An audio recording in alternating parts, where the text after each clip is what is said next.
C'est une période où déjà on passe d'un état à un autre, et en général d'un état où on est assez stable à un état où on est à nouveau stable, mais entre les deux c'est jamais vraiment stable, enfin ça dépend des gens, il y en a où c'est plus ou moins fort. Et en général on essaye de se définir pendant cette période-là, et il y a des gens qui s'obsèdent à vouloir d'ailleurs se définir très précisément. Et en général oui c'est assez chaotique pour beaucoup de gens. Donc en général elle est dure, elle est instable, voilà, mais c'est une période indispensable parce qu'ensuite on en ressort, en général on a répondu à plein de nos questions et puis on est vachement plus confiant, on est vachement plus sûr de soi. La mienne c'était un peu l'apocalypse, c'était extrêmement dur, j'avais l'impression, je savais pas en fait si j'allais y résister, si j'allais y survivre en fait pendant l'adolescence. Chaque jour c'était une épreuve, en fait je savais jamais ce qui allait arriver, il y a des jours où je pouvais être très heureux, des jours où je pouvais être très en colère, des jours où je pouvais être très triste. Et ça n'a jamais arrêté de changer, et donc c'était vraiment... je savais pas comment y prendre pour passer l'épreuve. Enfin, je voyais vraiment ça comme une épreuve, comme quelque chose qui allait amener ensuite à quelque chose de vachement calme. Et donc c'était horrible, quoi.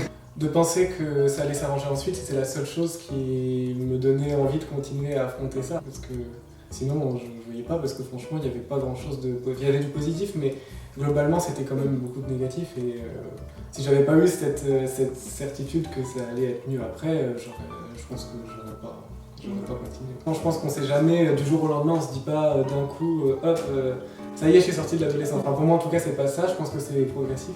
Après, oui, globalement, je pense que je suis sorti de l'adolescence parce que déjà, ça se voit, mais même mon entourage le voit que maintenant, je suis quelqu'un de calme, puis même moi-même, je suis sûr de moi, je suis assez sûr de moi, je suis à l'aise dans mes pompes, et avant, je l'étais pas. Et aussi, je me suis indépendant, c'est-à-dire que je sais me démerder tout seul, je sais vivre tout seul en fait. Et puis, je suis sûr de ce que je suis, j'ai pas honte de ce que je suis aussi. J'ai pas besoin de me comparer, enfin, j'ai moins besoin de me comparer aux autres. Et donc, oui, là, je pense que je suis proche d'en être complètement sorti, si je suis pas complètement sorti. J'ai beaucoup plus confiance en moi, j'ai plus de joie de vivre, et je prends les choses moins à cœur aussi. C'est beaucoup plus lisse, la vie est beaucoup moins difficile, c'est-à-dire qu'avant c'était toujours la courbe, en fait c'était toujours comme ça, alors que maintenant c'est... Bon, c'est pas comme ça non plus, mais c'est beaucoup plus calme, c'est beaucoup moins fatigant de vivre en fait maintenant.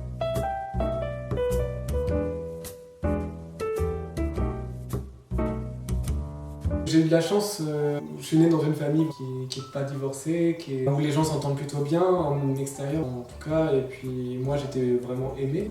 Le souci c'est que dans ma famille, et ça je pense que c'est récurrent dans beaucoup de familles, il y a cette histoire de compétition entre les membres de la famille et surtout entre les frères et sœurs.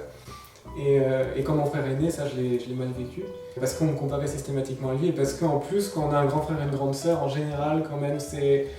pendant une période, le petit frère, les parents sont vachement autour de lui et puis il est plus bichonné et tout. Le grand frère ou la grande sœur, il est un peu délaissé à ce moment-là. Et c'est plus ou moins vrai dans les familles, mais après moi, puisque je ressens les choses d'une manière un peu forte en général, et ce moment-là, je l'ai très mal vécu. En fait, ça a été le début de toutes les mauvaises choses qui ont fait partie de mon parcours, qui ont terni en fait mon parcours. Et donc après, moi, j'essayais tout le temps de prouver, donc il fallait que je prouve que j'étais quelqu'un. Et j'arrêtais pas de faire ça en fait, je me pensais même pas à moi, je pensais juste à qu'est-ce qu'il faut que je fasse pour les impressionner. Et du coup, je prenais les sujets où j'étais plus à l'aise, donc là c'était les sciences à l'époque et ça a complètement changé.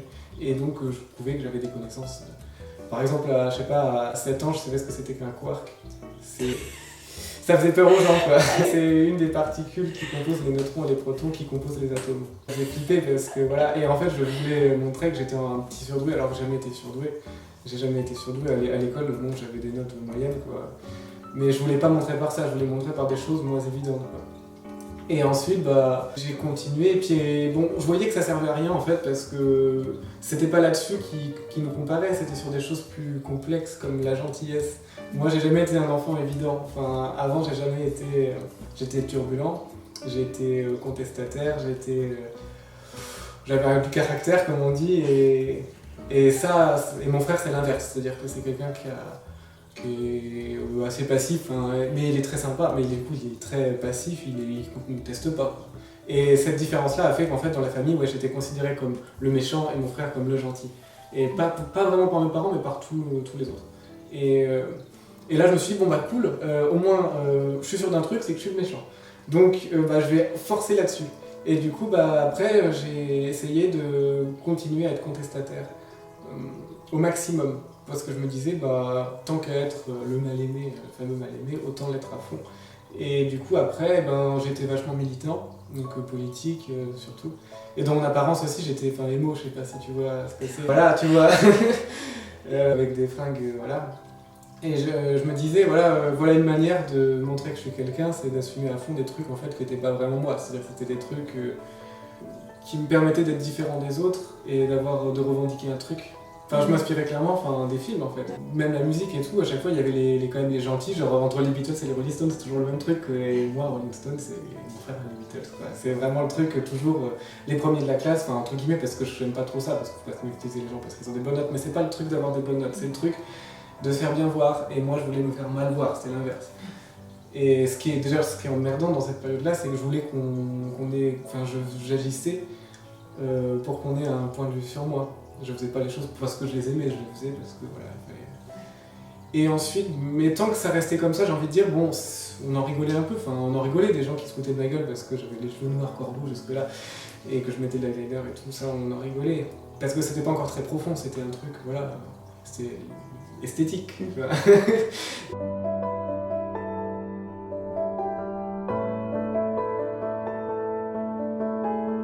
C'est là que ça a commencé un peu plus les emmerdes.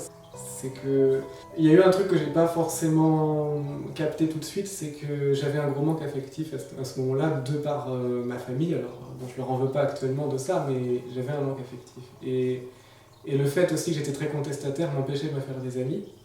Et du coup, j'avais aussi un manque affectif de ce côté-là. Et en général, personne hypersensible qui a un manque affectif, c'est tous les ingrédients pour faire une relation toxique avec quelqu'un. Parce que bah, t'es dépendant de l'autre. Et du coup, j'ai commencé une relation avec quelqu'un lui-même qui était pas bien dans sa peau, qui avait pas les mêmes problèmes que moi, mais qu'on avait des sérieux quand même, enfin, des profonds. Et du coup, cette relation-là, elle a duré en tout à peu près 3 ans.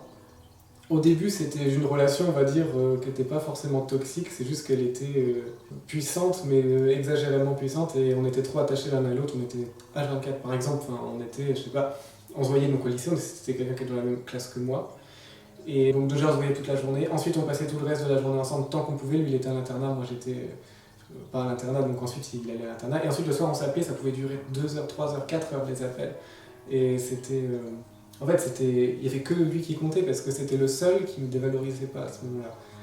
Sauf qu'en fait, bon, il y avait forcément un problème dans cette relation. Et du coup, après, bon, le problème, c'est que puisqu'il était mal dans sa peau aussi, il a eu un moment où ça allait plus du tout. Et alors là, il a appuyé à fond sur mon complexe d'infériorité. C'est-à-dire que je me sentais, du coup, du fait de toute cette comparaison, je me sentais nul, je me sentais inférieur aux autres. Et lui, il a appuyé là-dessus.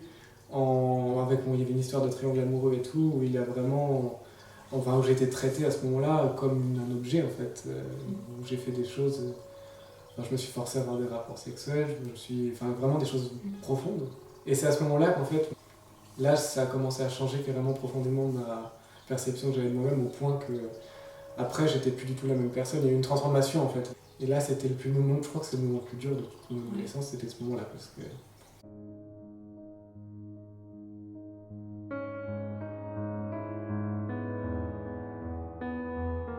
Pour moi, c'était toutes les histoires d'amour puissantes, c'est une débilité, mais toutes les histoires d'amour puissantes, c'est normal qu'il y ait des saloperies qu'on se fasse l'un l'autre, quoi. C'est normal qu'on se fasse du mal.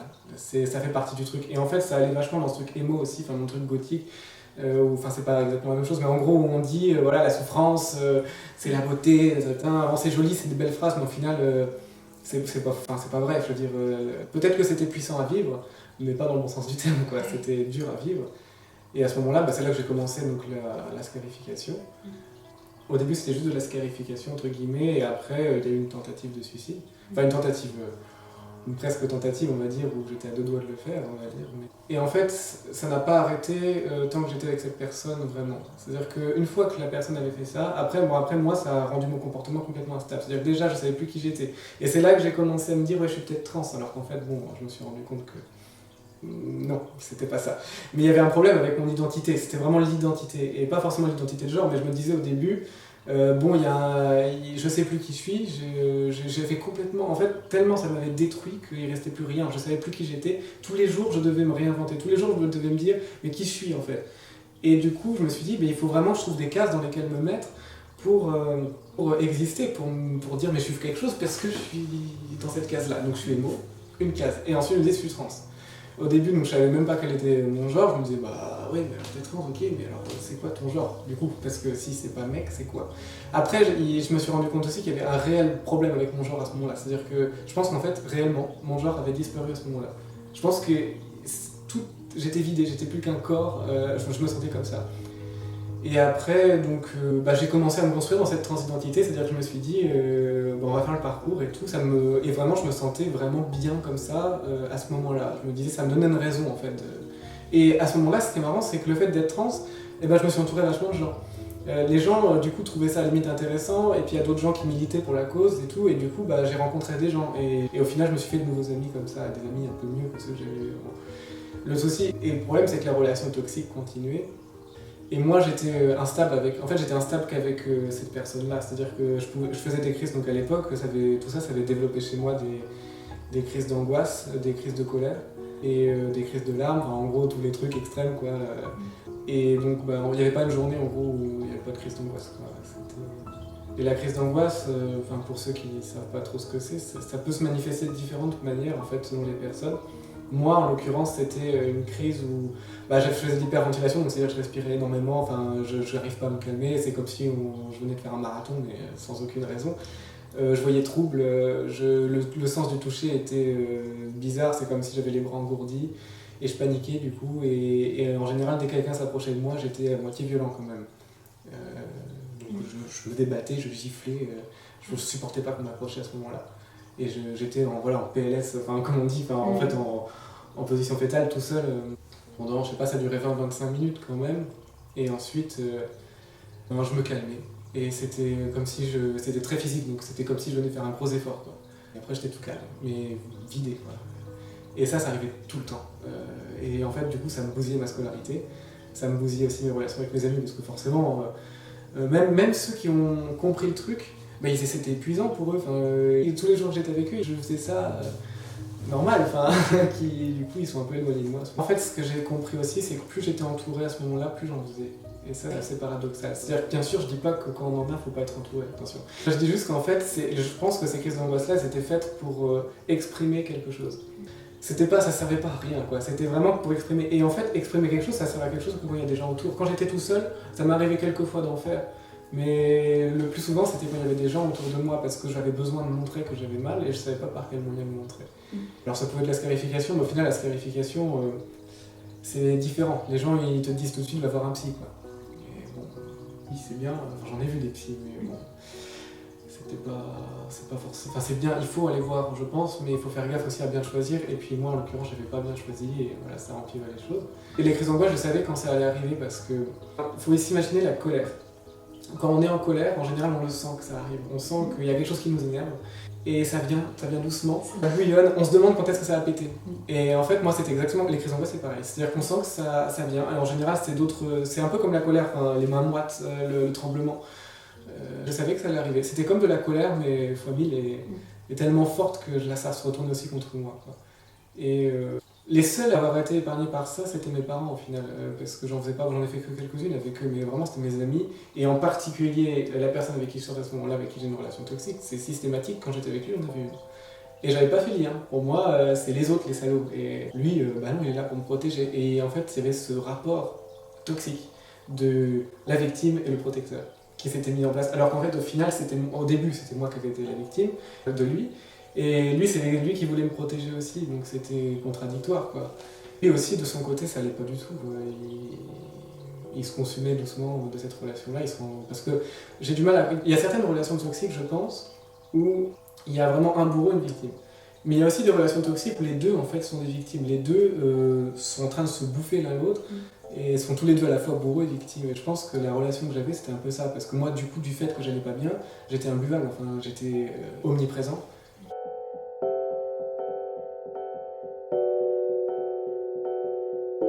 Les crises d'angoisse et tout, ça a duré 1 an et demi à peu près. Dans la période, en fait, ça a duré du milieu de première jusqu'à fin de terminale.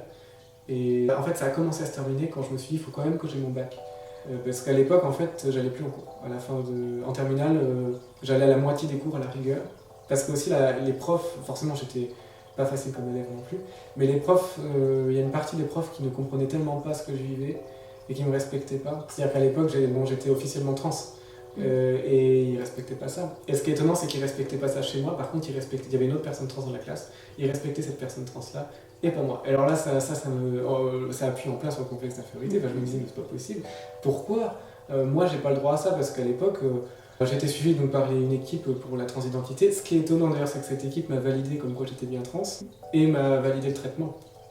Alors qu'en fait, je l'étais pas. Enfin bon, après, je parlerai de ça après parce que ça, c'est une autre histoire. Mais... Et donc, la relation toxique, en fait, c'est à partir du moment où déjà je me suis repris en main.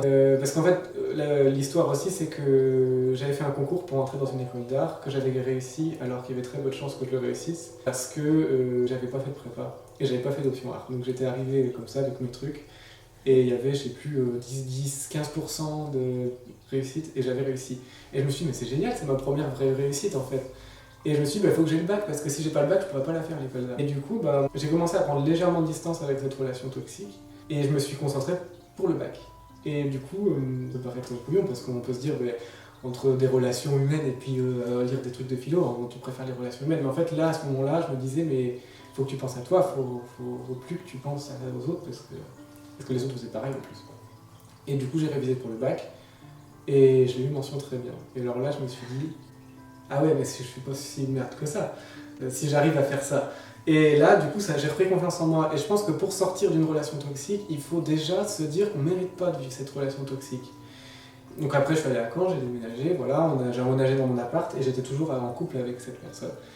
Et du coup, j'ai emménagé avec lui. Enfin, pas officiellement parce qu'il avait son appart, mais il vivait chez moi en fait. Et ça allait plutôt bien parce que j'avais pris tellement de distance que moi, ça me pourrissait pas tant la vie que ça. Et donc je lui ai dit, à un moment donné, on se quitte, on n'est plus... C'était, en fait, ça peut paraître fort comme moment, mais non, c'était pas fort du tout. Je crois que j'étais en train de sortir les poubelles. Et je me suis dit, mais en fait, est-ce que je l'aime encore? Je lui ai dit non, je l'aime pas, enfin je l'aime plus, en tout cas. Et donc je vais lui dire, parce qu'il faut lui dire, quoi. Et du coup, j'étais en train de sortir mes poubelles comme ça. Et là, je reviens, et je lui dis, écoute, je pense qu'on va se séparer. Et il a pas trop mal pris, il a dit, ok. Bon, en fait, c'était pas si simple que ça, c'est-à-dire qu'on n'avait plus de relation toxique amoureuse, par contre, on était toujours très proches, on était meilleurs amis en fait après. En fait, déjà, moi j'ai du mal à croire au truc de quand on est resté 2 ans en couple, on peut être meilleurs amis après sans qu'il y ait rien. Et donc c'est pas qu'il n'y avait pas d'amour, mais il restait la jalousie, il restait tout ça. Et du coup, moi après, donc, je me suis remis en couple quelques mois plus tard avec une fille, et lui, il était sur le point, il s'est remis en couple aussi d'ailleurs avec un gars. Et on voyait bien à ce moment-là qu'il y avait un truc qui ne collait pas parce qu'on était jaloux l'un de l'autre. Enfin, on était jaloux, on voulait limite fusiller le copain et la copine de l'autre. Parce qu'il restait une espèce de truc toxique, quoi. Et du coup, là, c'est lui qui a mis le coup de grâce au truc. C'est-à-dire que c'est lui qui a décidé du jour au lendemain de couper complètement les ponts, mais complètement. Mais sans explication. Alors le truc, c'est que il l'a fait, je me rappelle, ça c'est vraiment une histoire que j'aime bien raconter parce que je trouve ça génial. Enfin, sur le coup, je ne l'ai pas trouvé génial, mais j'étais en randonnée parce que j'adore marcher, j'adore faire de la rando. Et donc c'était à l'époque vraiment où voilà, il était en couple, j'étais en couple. Lui, son couple se passait super bien, moi non, parce que j'étais avec une fille qui n'était pas très investie, bref. Et il est venu me voir en voiture pendant ma randonnée. Tout se passait bien, et à l'époque on continuait à s'embrasser, comme quoi c'était quand même assez ambigu en fait cette histoire. Et donc voilà, il me voit, il me donne à manger, super cool, il me fait un gros câlin, il m'embrasse, il s'en va, et bim, j'ai plus de nouvelles. C'est-à-dire que en fait, le soir même je l'ai appelé parce que je m'étais explosé la cheville, et du coup je voulais juste lui prévenir, voilà. Et en fait il m'avait bloqué partout, et du coup sur le coup c'était un peu dur parce que j'étais encore dans l'attachement, j'étais encore attaché à cette personne-là. Et pour moi c'était mon pilier quoi. Mais à l'époque je voyais pas vraiment en fait quels étaient mes vrais piliers. Et donc j'ai pleuré, mais genre pleuré pendant une semaine sans arrêt. J'ai quasiment pas dormi. Enfin, c'était vraiment, je mangeais plus. Enfin, c'était vraiment le truc, voilà, truc dur. Et en fait, ça m'a fait un bien fou. Enfin, j'ai purgé tout ça pendant une semaine. Après, je me suis dit, il faut quand même que je fasse quelque chose parce que du coup, j'avais dans le même temps quitté mon école d'art. Parce qu'en fait ça me plaisait pas, donc en fait j'étais en train de me détacher de tout mon passé au fur et à mesure. C'est-à-dire que l'école d'art, j'avais été fait des amis, mais en école d'art c'est particulier quand même. Ça dépend des gens. Moi j'avais mal vécu ça parce qu'en fait le travail personnel, notre vie personnelle et le travail sont liés mais de manière c'est fusionnel, c'est les deux, c'est la même chose. Du coup moi je supportais pas ça et du coup j'avais quitté l'école. Et du coup j'avais perdu en même temps tous mes amis. Les amis du lycée je les voyais plus. Et il y a une partie aussi qui est partie avec du coup mon ex de l'époque. C'est normal bon, c'est un peu chiant, mais quand ça fait longtemps qu'on est en couple, il y a forcément un groupe on a des amis communs, il y a un groupe qui part avec l'un, un groupe qui part avec l'autre. Et donc il y avait très peu de gens qui étaient partis avec moi. Mais les quelques-uns, en fait, j'avais plus trop de relations avec eux parce qu'ils continuaient quand même un peu à le fréquenter. Et moi, à cette époque-là, j'avais vraiment plus envie du tout d'entendre parler de lui. Donc j'ai dit, bah tant pis, c'est pas grave, vous inquiétez pas, vous pouvez continuer à le fréquenter. Moi je peux pas, quoi. Donc je vous laisse, allez, adieu. Et après, bah, j'ai travaillé. Et en fait, c'était pas encore complètement terminé le truc toxique de ma thèse. C'est-à-dire que j'avais pas encore conscience que c'était toxique à ce moment-là. Après 23 ans, j'avais conscience que c'était une mauvaise relation, mais j'avais pas conscience à quel point c'était déjà de la faute des deux, et puis pas que lui, et à quel point il fallait que je change aussi des choses chez moi. Et du coup, j'ai travaillé, donc j'ai fait les vendanges, j'ai fait des trucs comme ça, et pour me payer un voyage où je suis parti en fait tout seul avec mon sac à dos pendant 3 mois en Europe de l'Est. Ouais, c'était vraiment, là je commence à me dire, je suis capable de faire des trucs, quoi. Je suis capable de me payer le voyage, je suis capable d'y aller. J'ai appris au début le polonais et tout, et je suis resté, j'ai fait des randos dans la montagne l'hiver, parce que c'était l'hiver, donc c'est moins fin et tout, voilà. Et là, j'étais tout seul pendant 3 mois. Et en fait, c'était un truc de fou. Parce que j'ai pris un recul énorme par rapport à tout ce qui s'était passé, et j'ai compris toutes mes erreurs. Enfin, en tout cas, je pense que j'ai compris toutes mes erreurs. J'ai culpabilisé beaucoup parce qu'il y a des fois, je me dis, mais je lui ai rendu la vie infernale, quoi. Et à mes amis aussi, quoi. Après, au début, c'était très sévère avec moi-même. C'est-à-dire que je me disais, mais t'es un salaud, t'es vraiment un salaud, quoi. Et en fait, je me dis, mais attends, il t'a fait des saloperies aussi à la base, et t'as souffert. Enfin, je veux dire, t'es pas juste un salaud, genre le salaud qui bat sa femme et après qui est fier de le dire. C'est le salaud qui faisait des crises d'angoisse dans lesquelles il était, je sais pas, pendant ces crises d'angoisse, j'étais dans un état de détresse absolue, quoi. Et du coup, après, je suis revenu et j'ai dit à mes parents, parce que c'était les seuls en fait qui m'avaient soutenu pendant toute cette période. Et je leur ai dit à quel point ils étaient géniaux, parce qu'au final, malgré le fait qu'ils étaient un peu maladroits, parce que tous les parents le sont, je pense un peu, mais ils avaient toujours été là, et puis ils m'avaient toujours aidé, et puis voilà. Et puis puisque mon père aussi a beaucoup de sensibilité, et il comprenait vachement beaucoup de choses, ça m'a changé complètement. Et au retour du voyage, j'étais plus trans aussi, ça c'est le truc un peu étonnant. En fait, pendant toute cette période-là, j'avais l'impression qu'il y avait un moi que je voulais être, un moi que je savais qu'il existait mais qui n'était pas encore là. Je me disais bientôt, un jour, je serai cette personne-là. Et pendant le voyage, en fait, je suis devenu cette personne-là. Donc c'est-à-dire quelqu'un qui gère à peu près ses émotions, quelqu'un qui est assez heureux, qui fait plein de trucs, qui ne cherche pas à prouver aussi des choses aux autres. Et le voyage, ça m'a... Puisque je pensais pas tellement à moi, au final, enfin je pensais à ce qui s'était passé avant, mais je voulais pas démontrer quelque chose parce que j'avais personne autour de moi qui le démontrait. Et je connaissais personne. Enfin j'étais tout seul, et en plus je suis pas allé dans les villes et tout, je suis allé vraiment dans les petits villages paumés, les trucs où il y a même pas de réseau et tout, voilà. Bon, et je me disais, mais de toute façon j'ai personne à qui prouver quoi que ce soit, donc voilà, alors qu'est-ce que tu vas faire maintenant? T'as 2 choses à faire, 1, penser à ce qui s'est passé toute l'année dernière, toute l'année d'avant, et 2, profiter de là où t'es. J'ai fait les deux, et en fait, de penser à ce qui s'était passé avant, ça me permettait de comprendre pourquoi toutes mes questions, en fait ça répondait à toutes mes questions, et de me concentrer sur ce qui passait maintenant, ça me permettait de me construire un nouveau moi entre guillemets. Après bon, il a toujours été là, mais...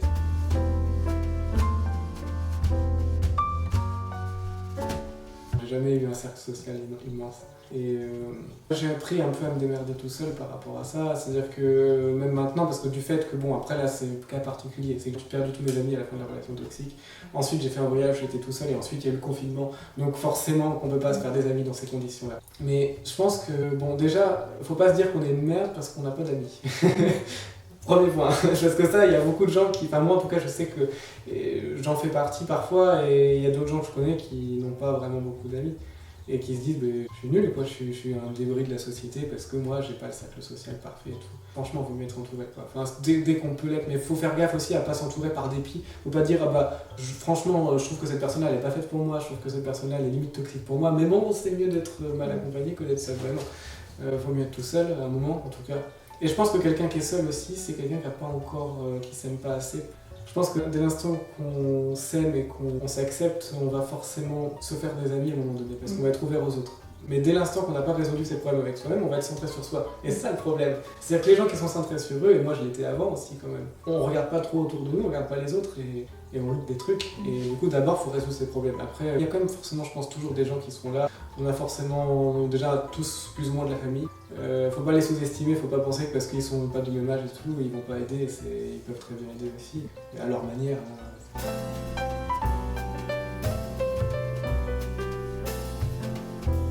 par rapport à la comparaison avec les autres, déjà, j'ai appris que la perfection, ça n'existe pas. Enfin, déjà, notre société, il y a un problème avec ça, c'est-à-dire la perfection. C'est-à-dire que, bon, déjà physiquement, on a cette société. Alors pour les femmes, c'est encore pire en plus. Donc c'est vraiment le truc où on a les pubs, on a dans les films et tout, à chaque fois, bon, on a ces corps qui sont soi-disant parfaits. Pour les mecs, il y en a un peu quand même, c'est beaucoup moins fort, mais il y en a un peu, c'est-à-dire le truc viril, bah moi j'en ai souffert de ça parce que, bon moi voilà, mon corps, bon, il est un peu androgyne quand même, enfin un peu, comment dire, il est pas très masculin, et maintenant j'en suis assez fier, mais à l'époque, voilà, je me disais, en fait t'es pas un mec, quoi, enfin c'est pas possible, t'as vu ta gueule, t'as vu tes yeux, ils sont vachement trop grands, t'as pas de muscles, t'as pas de poils, ou t'en as peu, et en fait il y a une pression aussi avec ça, et donc physiquement déjà je m'étais mis la pression, et donc après ça m'a appris à trouver aussi des solutions. C'est-à-dire que là, moi j'aime bien la photo et j'avais fait un projet, c'était de prendre des gens en photo, des personnes trans. Et à l'époque, donc moi aussi j'en faisais partie, même si pas vraiment. Et c'était de prendre en photo des corps, mais de manière assez crue, et de montrer que, en fait, ils sont très beaux tels qu'ils sont, qu'il n'y a pas besoin de changer, de s'épiler. Enfin, bien sûr, ceux qui veulent s'épiler le font, mais que c'est pas obligatoire. Et j'avais fait ça. Donc déjà, j'ai appris à accepter mon corps. Et ensuite, le truc encore plus dur, c'est de se dire mentalement, ou en tout cas, dans nos faits, dans nos actes, on n'est pas parfait, on n'est pas des anges, quoi. Personne n'est un ange. On a tous fait des conneries, plus ou moins. Après, il faut accepter aussi les erreurs et il faut aussi trouver des moyens pour les corriger si possible et les accepter et se dire mais elles sont utiles quand même ces erreurs. Par exemple, le fait que j'étais un peu égocentrique avant, je me dis c'est une erreur. Sauf qu'au final, maintenant, du coup, je fais gaffe à pas l'être et je le suis plus parce que je m'intéresse vachement aux autres. Et d'ailleurs, je suis vachement plus heureux en m'intéressant aux autres qu'en m'intéressant qu'à moi-même. Donc ça m'a appris plein de trucs comme ça. Et ça m'a pas appris que des trucs factuels comme ça m'a aussi appris des mécanismes, en fait, tout seul que je me mets dans ma tête. Dès que ça va pas, il y a des mécanismes qui se mettent en place, ce qui fait que je suis jamais dans des situations de détresse. Je suis toujours aussi sensible qu'avant, ça n'a pas changé. Je crois que même je suis de plus en plus sensible, en fait. Mais c'est de réussir à trouver des solutions rationnelles, enfin, en tout cas, qui sont toujours applicable. Quelle que soit la situation, tu arrives toujours à trouver une solution.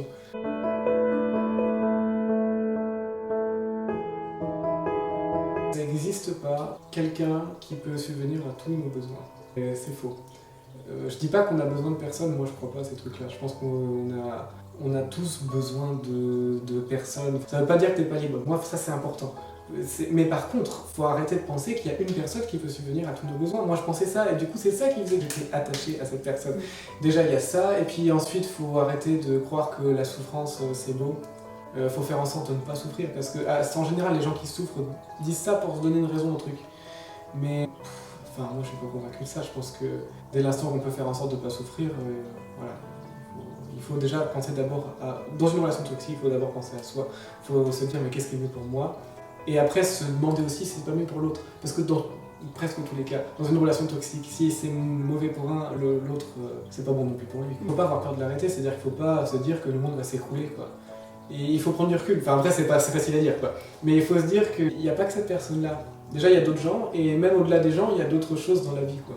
Parce que le problème, je pense, des relations toxiques, c'est qu'on a tendance à croire que la personne, sans elle, on ne peut pas exister. Et aussi de ne pas culpabiliser de quitter une personne, quoi. Son bien est pour notre bien, il faut le faire. Et aussi de le faire le plus tôt possible, avant que ça parte dans des... Dès l'instant que ça commence à devenir toxique, pour moi c'est plus facile d'arrêter au début que quand on a vécu plein de trucs. Même si c'est plein de trucs horribles, c'est plus difficile après. Plus on attend, plus c'est difficile. Donc ça se voit assez rapidement, je pense que quand une relation est toxique, quand l'un a tendance à dominer l'autre, ou quand l'un a tendance à être dépendant de l'autre. Enfin, on n'est pas obligé de dire tout de suite, oui, c'est un pervers narcissique, parce que bon, faut y aller mollo quand même avec ce mot. Mais faut se poser des questions, faut déjà parler à l'autre, faut surtout communiquer. Faut pas se dire, oui, c'est peut-être juste un ressenti personnel, ou alors, oui, c'est peut-être juste moi qui me fais des films, quoi. Mais non, enfin, dès l'instant que le ressenti, je dis pas si on le ressent une fois, parce qu'on se dit, ouais, ça peut arriver dans un couple qu'il y en ait un qui soit malheureux, et du coup il se repose un peu sur l'autre. Si ça arrive de temps en temps, mais au contraire, ça fait pour ça. Mais par contre, si c'est une systématique, il faut quand même en parler à l'autre et lui dire clairement les choses, quoi. Je pense que c'est important. Déjà, ce qui m'aide à avancer, et ce qui m'a aidé déjà de base, c'est le fait d'avoir tourné la page, de me dire mais le passé déjà, il est terminé, c'est la boucle est bouclée, quoi. Il n'y a plus besoin, déjà c'est la première étape. Si on fait pas ça, je pense qu'on vit toujours dans le passé, c'est-à-dire qu'on se dit, on est toujours dans cette période. Quand il y a une période aussi sombre de sa vie, je pense qu'il faut la cloisonner, il faut se dire, il y a un début, voilà, ça a commencé là, et il y a une fin. Et donc après, il faut se reconstruire. Et du coup, pour avancer, eh ben, il faut trouver des raisons de le faire. Et moi, parmi mes raisons, c'est rencontrer de nouvelles personnes. J'adore ça, rencontrer de nouvelles personnes. Comme mon copain actuel et comme les quelques amis que j'ai maintenant, que j'ai réussi à me refaire, et du coup des relations saines. Aussi, trouver des choses qui nous plaisent et bien se poser la question de pourquoi on le fait. Parce qu'il y a plein de gens, je pense qu'il n'y a pas de problème avec ça. Ils font ce qu'ils ont envie de faire. Mais il y a des gens comme moi et comme d'autres gens, et j'en connais même, qui choisissent de faire des choses pour l'image que ça va donner d'eux. Et déjà, il faut se poser la question. À chaque fois que je fais un truc, je me pose la question. Est-ce que je fais ça pour moi ou est-ce que je fais ça pour l'image? Et si je fais ça pour l'image, faut éviter. Enfin, je veux dire, en tout cas, il faut essayer de trouver notre raison ou alors on le fait pas. Enfin, on n'est pas obligé de le faire. Et aussi, il faut faire en sorte que dans notre vie, on s'ennuie pas trop parce qu'en général, quand on s'ennuie beaucoup, on se pose des tonnes de questions et au final, en général, on trouve pas trop les réponses. Faire des choses qui nous plaisent et se concentrer aussi sur ça et pas se prendre la tête. Est-ce que les autres vont penser que je suis comme ça parce que je fais ça? Quand je pense à mon futur, il y a des choses bien sûr que je voudrais changer, continuer à apprendre à canaliser mes émotions, parce que pour toutes les personnes hypersensibles, c'est en gros le gros challenge de leur vie. C'est parce qu'en gros, quand tu es hypersensible, tu ressens tout, fois 1000, tout est énorme. Et du coup, les journées sont épuisantes, quoi. Et c'est particulièrement relou dans les relations amoureuses parce que en gros la personne, tu vois, si au début d'une relation amoureuse, mais c'est le paradis, t'as l'impression, mais c'est comme si tu fumais 10 joints à la journée, quoi. C'est le truc, mais ça te shoot à l'endorphine, enfin t'es vraiment super cool. Et dès que t'as un petit problème dans la relation amoureuse, direct tu vas accrocher, tu vas tout de suite te poser plein de questions. Et après il y a plusieurs personnes hypersensibles. Moi, à l'époque, quand il y avait un petit problème, tu vois, j'étais direct dans la revendication, donc j'étais en mode ouais, pourquoi t'as dit ça? Ouais, mais moi je trouve pas ça très cool d'avoir dit ça et tout. Et maintenant, déjà, je prends du recul, je me dis mais attends, cool. La personne, elle a juste dit ça, je pense qu'elle savait même pas du tout que ça allait me blesser ou quoi. Et du coup, je prends le recul. Et je veux continuer à faire ça dans le futur, pour vraiment que ma vie soit plus cool. Voilà. Et puis il y a aussi les émotions. Bon, les émotions positives, franchement, j'ai pas envie de les canaliser parce que c'est cool quand t'es hypersensible. Tu pleures beaucoup. Après, ça dépend des gens. Hein. Moi, je pleure beaucoup. Genre, je vois un paysage qui me plaît, bim, je pleure. J'entends une musique qui me plaît, je pleure. Je vois un film qui me veut, je pleure. Vraiment, c'est le truc. Je fais un câlin à mon copain. Il y a des fois, j'ai la larme, là, comme ça, alors que c'est un câlin normal. Mais les émotions négatives, le problème aussi, c'est qu'il y a le revers de la pièce, quoi, qui est toujours un peu chaud. Donc c'est juste, il faut différencier ce qu'on ressent de ce qui est aussi. Et puis, comment je me vois, continuer un peu dans ma lancée, en fait, là. C'est-à-dire, déjà de ne pas avoir peur de quitter une personne qui me fait souffrir ou alors où je vois que ça ne le fait pas. Aller vers les gens. Et aussi continuer à faire un truc, c'est que moi maintenant je suis plus du tout dans la revendication. Alors attention, ça dépend des gens. Je sais qu'il y a des gens qui trouvent ça super cool. Et moi je trouve ça super cool qu'il y ait des gens qui trouvent ça super cool parce que sans eux, franchement, on serait dans la merde. Mais le truc, c'est que pour les personnes hypersensibles, ça peut être chaud. Quand j'étais dans la revendication politique, donc j'étais en gros pour les droits LGBT, féministes, de gauche, quoi, en gros, la bonne gauche bien dure. Et c'était un peu dur à porter, c'est-à-dire que je le pense toujours, hein, mais. Maintenant, j'essaye de pas trop l'afficher. Quand j'étais officiellement trans, j'ai arrêté de l'afficher parce que c'était trop dur. Enfin, c'est dur la vie d'une personne trans, faut bien se rendre compte de ça. Enfin, dans la rue, il n'y avait pas une journée sans qu'on nous dise une saloperie, quoi. Donc, et quand t'es hypersensible en plus, enfin, je veux dire, c'est difficile. Ça peut paraître lâche comme truc, de diminuer les risques de ce qui pourrait te blesser. Ça fait un peu genre, on peut dire, avec la belle connerie, d'une fille qui a une jupe trop courte, qui se fait agresser dans la rue, t'as qu'à mettre une jupe plus longue, et la fille elle va le faire parce qu'elle va avoir peur. Moi limite c'est ça que je suis en train de faire. Sauf qu'en fait, je le fais mais sans non plus faire de compromis. Enfin, je me dis c'est pas grave si par exemple je revendique moins. Parce que c'est plus facile pour moi de faire comme ça. Là, c'est un peu ce que j'essaie de trouver, le juste milieu, parce que faut pas non plus s'écraser. Je veux dire, faut pas non plus donner raison à ceux qui disent des conneries, quoi.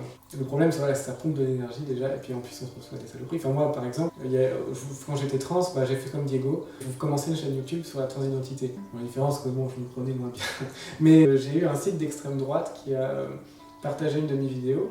Tu vois, mes vidéos, ils avaient en gros, comme celle de Diego, 200 vues, quoi. Et d'un coup, je vois, je sais plus, c'était 3-4 000 vues. En une heure. Je me dis merde, qu'est-ce qui s'est passé là? Il y a un truc qu'à partager. Enfin, et en effet, je vois mes amis qui me partagent par message ma vidéo sur un site, c'était un truc à la con, enfin genre truc d'extrême droite, un limite nazi quoi. Et là j'ai reçu, je sais plus, 150 messages, menaces de mort, genre faudrait te gazer, de menaces de torture, de menaces sur ma famille, de menaces sur mes amis, de commentaires sur mon physique qui étaient ultra dégradants. Comme quoi je portais une perruque alors qu'en fait je ne portais pas du tout, c'était mes vrais cheveux, comme quoi j'étais plein de boutons, comme quoi j'étais dégueulasse, voilà, etc. Alors, comment dire, déjà je pense que pour n'importe qui, recevoir ça c'est dur. Et là en plus, moi forcément j'étais à l'époque où j'étais particulièrement à fleur de peau et c'était d'une violence, mais en fait mes parents l'ont pas su sur le coup. Personne l'a su, sauf la personne avec qui j'étais en couple à l'époque, avec qui j'avais cette relation toxique. Et bon, lui, il était scandalisé aussi, hein. Mais je l'ai pas dit à mes parents parce qu'à l'époque, avec mes parents, c'était très très tendu du fait de la transidentité. Et c'est qu'un an plus tard, en gros, que j'ai dit à mon père que j'avais reçu voilà, toutes ces plaintes. Alors déjà, je voyais bien que ça lui a fait vraiment mal, mais mal, quoi, que j'ai reçu ça et il était hors de lui. Puis après, j'en avais, outre ces vidéos-là, j'en avais quand même régulièrement des messages à la con, hein. Et après, j'ai d'autres histoires avec les réseaux sociaux qui font que bon, j'ai encore un peu de mal avec ça aujourd'hui. C'est-à-dire que c'est quand même un milieu très violent, ou en tout cas, les gens peuvent être violents de manière totalement gratuite. C'est-à-dire qu'on peut dire des trucs comme ça, alors que ça, mais ça, c'est super grave. Enfin, je veux dire, de dire à quelqu'un qu'il faut qu'il soit gazé, c'est quand même super grave, ou qu'il faudrait m'émasculer, ou des trucs comme ça. C'est puni par la loi. Et heureusement, mais le problème c'est que je pense qu'il y a un souci encore avec les réseaux sociaux, c'est qu'on n'est pas assez sévère. Je vois encore des commentaires passer, je me dis mais comment c'est possible? Alors je suis d'accord qu'on soit pas d'accord, hein, qu'on soit pas d'accord avec le militantisme LGBT, ok, ça c'est une chose. Par contre qu'on dise des trucs comme ça, c'en est une autre quand même. Je suis d'accord, enfin tu vois encore, je comprends les petits cathos qui sont un peu baumés parce qu'on leur dit que oui, quand on est deux hommes, on peut adopter.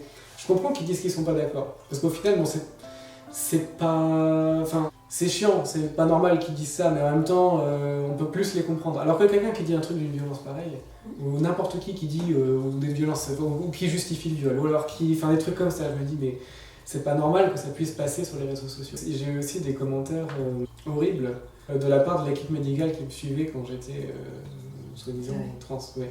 Bon, c'est une équipe qui est connue pour, de toute façon, sa bienveillance, n'est-ce pas, envers les personnes trans. Et en gros, déjà, ce qui me révolte un peu, c'est que en fait, j'ai réussi à passer toutes les étapes et à avoir le traitement, alors qu'au final, j'aurais pu. Heureusement que je l'ai pas pris, hein. Si je l'avais pris, je serais stérile maintenant. Et du coup, je pense qu'ils n'ont pas été assez... Enfin, moi, forcément, j'ai pas facilité les choses, parce que moi, j'étais tellement sûr de moi. Mais ça prouve quand même que c'est pas infaillible, donc faut faire gaffe quand même, faut être sûr. Avant le traitement, faut vraiment être sûr. Enfin, moi, je donne ça parce que voilà, le traitement, voilà, ils m'avaient rendu stérile, ensuite les opérations, bon. Et ensuite, oui, j'ai des commentaires, alors ça c'est sympa, c'est par exemple, moi en fait, au fur et à mesure que je faisais ma transition, en tout cas ma transition pas médicale, ma transition sociale, et ben je me disais, mais en fait, ah ouais, en fait l'opération je vais pas la faire, et puis en fait je suis pas si sûr que ça pour les hormones, et puis l'opération de la voix, non, je suis sûr que je vais pas la faire. Et du coup, j'ai dit ça à mon endocrinologue, et il m'a dit, non mais attends, t'es pas une vraie femme si tu fais pas ces opérations, donc tu vas les faire. On parle d'opérations qui sont hyper lourdes, hein. C'est l'opération de la voix, c'est une opération où tu as un tiers de chance d'être retourné muet. Enfin muette du coup. Ça par contre je le dis vraiment pour les personnes trans parce que je pense qu'on a besoin de mettre ça en valeur, c'est le fait qu'il y a de la transphobie aussi dans les équipes médicales. Et du coup je l'ai revécu, même si curieusement du coup je suis pas trans, mais je l'ai vécu parce qu'on voulait que je fasse ces opérations là. Il faut quand même avoir une liberté d'esprit parce que si on écoute trop ces gens-là, il faut faire gaffe parce que moi j'aurais pu me retrouver du coup avec une voix démolie, stérile et puis voilà. Donc faut prendre avec du recul ce qu'ils disent.